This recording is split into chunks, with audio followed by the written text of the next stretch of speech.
Mas aí, falando de um F que o Daniel falou, a fome, né? Um dos princípios durante essa sua fase aqui, mortal, é o princípio da escassez, né? Que é um princípio da economia. A gente está falando da condição humana, né, Joel? Estamos falando, o tema é condição humana. Condição? Condição humana. Qual é a diferença entre condição humana e natureza humana? Isso é sempre uma pergunta que me deixa assim... Eu diria que faz parte da natureza humana. Eu diria que é uma questão de semântica. Eu diria que não. Thomas, então... A morte é uma condição humana ou da natureza humana? Mas então, eu diria que condição humana são as circunstâncias em que o homem está necessariamente. Exatamente, o homem e suas circunstâncias. O homem e suas circunstâncias necessárias. Ou seja, a gente pode pensar em circunstâncias acidentais. Eu poderia estar, se não estivesse num bar, eu poderia estar no fliperama, que não seria... Circunstâncias contingentes. Circunstâncias contingentes. Mas circunstâncias necessárias são as circunstâncias, as condições humanas. Sua mortalidade, o princípio da escassez, com que faz com que nós, entre aspas, guerreemos por comida, né? Tá, mas a espiritualidade, que nem foi citado, ela está embutida no terceiro fator, que é a fala, ou seja, tentar entender os dois primeiros F's. Por que isso? Porque a espiritualidade, a origem dela, são duas origens. A primeira é no momento, assim, ó, o ser humano, ele vai tentar obter a matéria para sobreviver. Mas no momento que ele não consegue obter essa matéria, que ele depende da natureza, ou seja, a disposição de achar a caça, a colheita, chuva para a manutenção da colheita, aí ele começa a atribuir a Deus. Não. É uma força. Da mesma coisa. Calma, peraí, calma. Deixa eu fazer Essa é a primeira origem. E tem uma segunda origem, que é o sofrimento. No momento que o ser humano está, que tem a ver com o primeiro fator, no momento que o ser humano está sofrendo, uma situação muito triste, assim, aí ele começa a atribuir a forças externas. Porque não sei o quê, porque a minha encarnação, ou porque Deus me condenou. Entendeu? Agora, no momento que tu não está em sofrimento, tu não atribui a nada. Então são essas as duas origens da espiritualidade. Ou seja, quando tu não controla a natureza para a tua matéria, para a tua sobrevivência material, e quando tu está em sofrimento psíquico por vários motivos, aí tu sempre vai atribuir uma força externa, uma força que tu não tenha como dominar. Eu discordo totalmente. Aqui, o que a gente discutiu até aqui, o que aparece é que a gente vê o homem, o ser humano, de maneira dual. Né? A gente separou entre aquilo que é material no homem e aquilo que não é. Tá? Há uma separação clara entre corpo e mente. Entendeu? Tá, o que diz respeito ao corpo? As necessidades materiais, as necessidades fisiológicas. Entendeu? Depois disso, tá, você tem as necessidades que diz respeito ao espírito, à mente, à alma, do que tu quiseres chamar, ou seja, daquilo que não é material no homem. Tá, é óbvio, dentro da primeira parte que a gente dividiu o ser humano, a parte material, o seu corpo, a sua sensibilidade.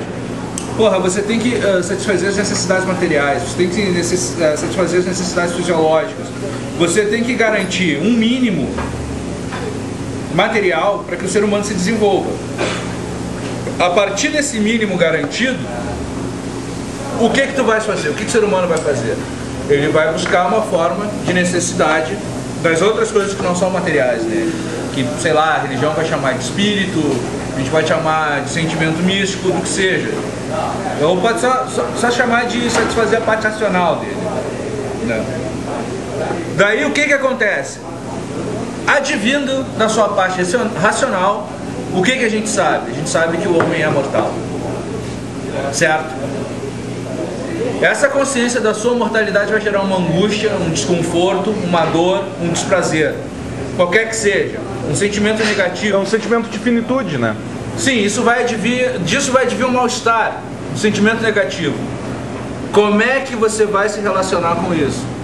Bom, pode ajoelhar. O Daniel falou que eu vou chamar da parte cultural, né? Que começa tipo, no seio social, começa primeiro na família, os valores que, enfim, influenciam aquele núcleo social. A família está dentro da sociedade, né? E você vai lidar, como é que você vai lidar com isso? Bom, você tem as religiões, né? Que vão te dar um conforto, né? Olha, a tua parte, o que as religiões em geral vão dizer? Não, a tua parte material é finita, mas a tua parte imaterial não é, permanece. Isso gera um consolo. Isso gera um consolo, isso gera um alívio da angústia. Isso acontece, isso faz parte da condição humana. Mas a pergunta que move, entendeu? Foi a pergunta anterior, por que a gente é assim? Por que é assim e não de outra maneira? Isso é necessário? Eu já respondo, não é necessário. Porque tem gente que se contenta com a sua finitude, entendeu? E não precisa de consolo. Tem muita gente. Tu acha que uma pessoa que se contenta com a sua finitude na juventude não vai temer a morte na velhice, temer a sua finitude, enfim? É possível morrer ateu? É possível morrer ateu. Eu acredito que sim. E ter consciência de que nunca mais vai existir? Tem aquele esqueminha daquele hedonista, o primeiro aquele... Epicuro. Epicuro, exatamente. Pra que temer a morte? Não, obrigado. Porque quando a morte eu não sou mais. E se eu sou, a morte ainda não é. Então pra que temer a morte? Sim. Isso funciona para muita gente. O lance do especial não é nem a questão da tua relação com Deus, é a tua relação com a condição humana. Eu acho muito limitado esse pensamento de que o ser humano é só comportamento, por exemplo, ou de que o ser humano é só um ser racional, ou ele é só isso, ele é só aquilo. Essa limitação e essa busca por uma limitação, por uma delimitação de o que é humano, aí todo o resto não é. Eu acho que a partir do momento que tu abre teus horizontes para perceber o lance do especial, poxa, tu vai dizer que a gente não é especial, aí fica lá naquela busca de que a gente não é especial, a gente, né, essa busca por uma limitação. E aí acho que a relação com o espiritual vai além de uma busca por Deus, uma busca pelo eterno, ou que nós sejamos eternos, mas uma explicação dessa transcendência, sabe? Eu discordo de qualquer pessoa que diga que o ser humano é uma coisa normal ali, um animal que evoluiu para ser racional e não tem nada demais nisso. Como se não tem nada demais nisso? Não, isso eu diria, como ateu materialista, que é aí que está o milagre da coisa. Então, né? Mas não tem nada a ver com Deus, tem a ver com a busca da tua essência, que é uma busca inclusive da filosofia. Qual é a essência? Aí que está o lance que é especial. É acaso, é por acaso, tipo, poderia não ter raça humana, isso é contingente. Entendeu? Não é necessário que não foi necessário que existisse a raça humana, mas existiu. Mas existiu, isso é contingente. E aí que está o fantástico maravilhoso do ser humano. Entendeu? Agora, claro, eu entendo quando tu dizes, eu não vou aceitar essas limitações. Mas porque essas limitações não existem. Especial, o que são essas limitações? Essas limitações advêm da nossa necessidade de explicar o mundo. Pô, o que os filósofos da antiguidade tentaram, todos eles? Uma teoria de tudo. A física moderna tenta hoje uma teoria de tudo. Vai conseguir? Não vai conseguir. Não vai. O nosso aparelho epistêmico é limitado. Tu pode... então como é que só um minuto, fizeram a bomba atômica? Só um minuto. Não, como é que fizeram a bomba atômica?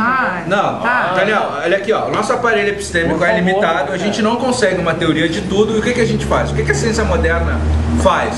Ela divide os assuntos, subdivide, traça um objeto, traça limites epistêmicos. É como se...